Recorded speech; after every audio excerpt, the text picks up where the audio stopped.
福生无量天尊，道有慈悲，贫道贤真在此与诸位结缘。本章所揭示的不仅是一种超越性的修行哲学，更是对人类治理逻辑、社会运行机制乃至个体生存方式的根本挑战。在当代社会中，我们总是被教导要不断学习、不断追求效率、不断获取新知，仿佛人一旦停止进步，就会被世界遗弃。然而，老子在《道德经》第48章提出了一种看似悖论却极具洞察的观念：为学日益，为道日损，损之又损，以至于无为。我们习惯用加法的方式理解成长，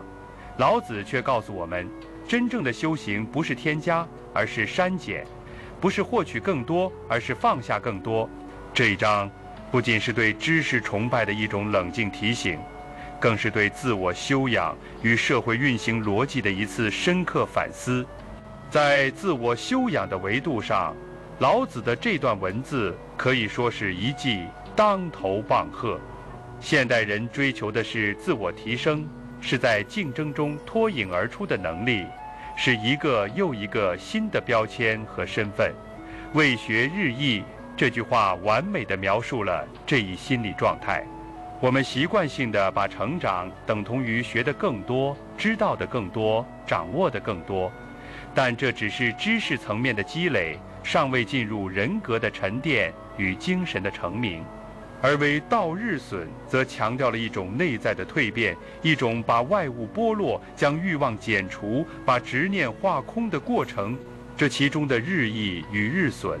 不仅仅是手段上的不同，更是根本目的的背离。学的积累是为了应对外界，修道的减除却是为了还原本心。为学的路径是走向纷繁复杂的世界，为道的路径则是回归本然的自我。于是，在不断删减的过程中，我们才可能接近一种理想状态——无为。无为不是懒惰，不是回避责任，更不是消极避世，而是一种主动的成名状态。以至于无为，是将一切人为的操控、干预、算计慢慢放下，最终让事物自然发展，心境也随之清明。无为而无不为，这句常常被误解的话，其实强调的是，当人完全摆脱了私欲的干扰和理性的执拗之后，所展现出来的行动，反而最合时宜，最有效果。看似什么都没做，其实无所不在；看似毫不费力，却能成就最大的事。这一思想对现代人的工作情境提出了极大的反思价值。在职场中，我们普遍认为管理、干预、优化是效率的源泉，凡事都需要有人推动，需要流程控制、绩效评估、持续加压。而老子的逻辑却是，真正的管理之道是让系统自运行，是把人的主观意志降到最低。取天下常以无事，意思是说，获得天下的根本之道，不在于主动去施为，而在于让天下之事得以自然演化，维持在一种无事的状态。及其有事，不足以取天下。强调的是，一旦过度介入、频繁作为，过分追求立竿见影的效果，反而会失去对全局的掌握，导致事与愿违。这种思想听起来似乎不合逻辑，甚至有些反常识。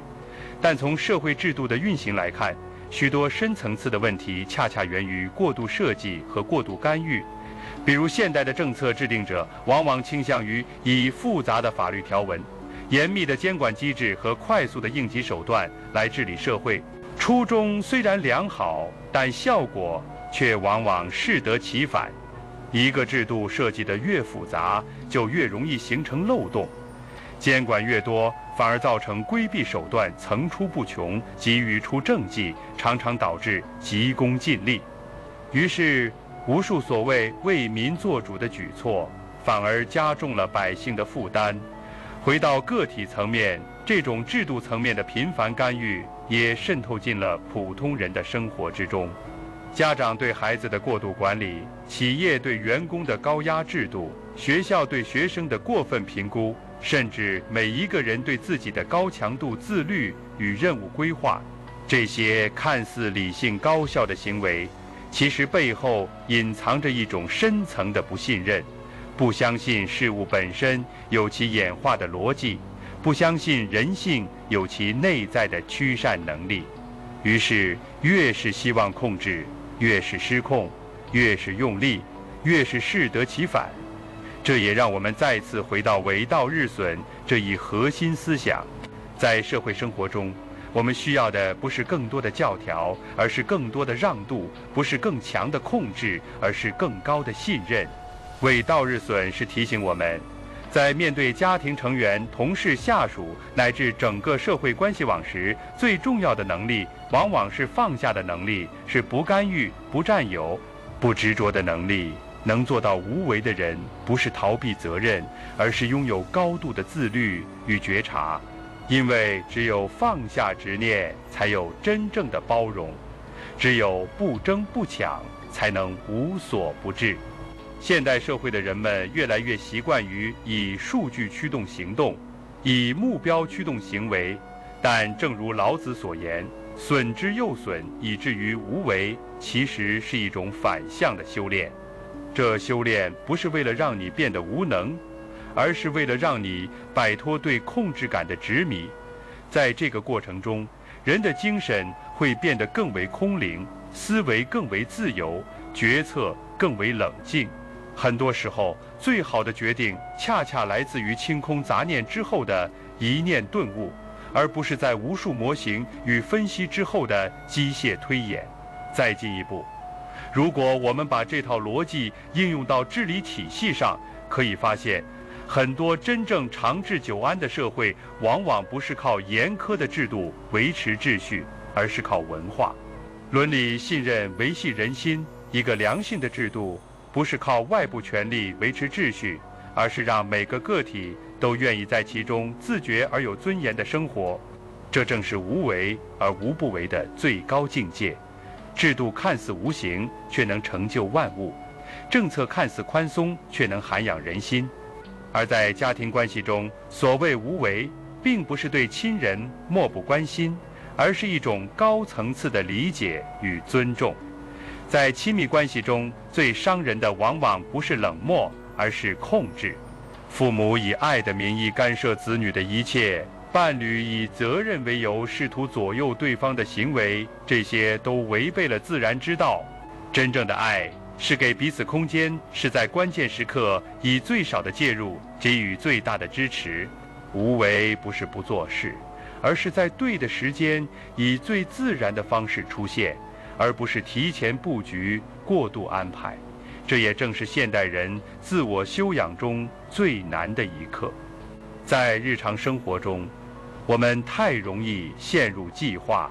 比较、竞争、焦虑的循环。我们总是觉得必须做点什么，否则就会被落下；必须拥有些什么，否则就会被否定。而第48章给出的指引是：真正的力量不在于抓得多紧，而在于放得多稳；不在于拼命奔跑，而在于从容站定。从哲学的角度来看，为道日损所呈现的是一种去我之道。只有在不断剥离对自我的认同、对外在的执着、对未来的担忧之后，人才真正开始成为自己。就像雕塑家不是靠添加，而是靠不断去除多余的石料，最终显露出隐藏其中的形象。人之为人，也是在不断去除社会灌输的角色与标签之后，才渐渐接近那个真实而自由的自我。正因如此，第48章不仅是一种修道方法的描述，更是对人生方向的一种根本提醒。不是所有努力都会有意义，不是所有添加都会带来丰富。有时候，越是简单，越接近真理；越是松弛，越接近智慧。而这也正好引出下一章的思考方向。第50章将进一步深入探讨生死之道，人为何未死，何为真正的生存智慧。在人人都在争取活得更久、活得更好、活得更有意义的今天，老子却以一组看似冷峻的文字，质疑人类对生命的执着与对死亡的恐惧。他要告诉我们的，或许不是如何避免死亡，而是如何在面对死亡时依然保持从容与清明。欢迎在评论区分享你的感悟。道德经的智慧应该被更多人看见。关注频道，我们下期再见。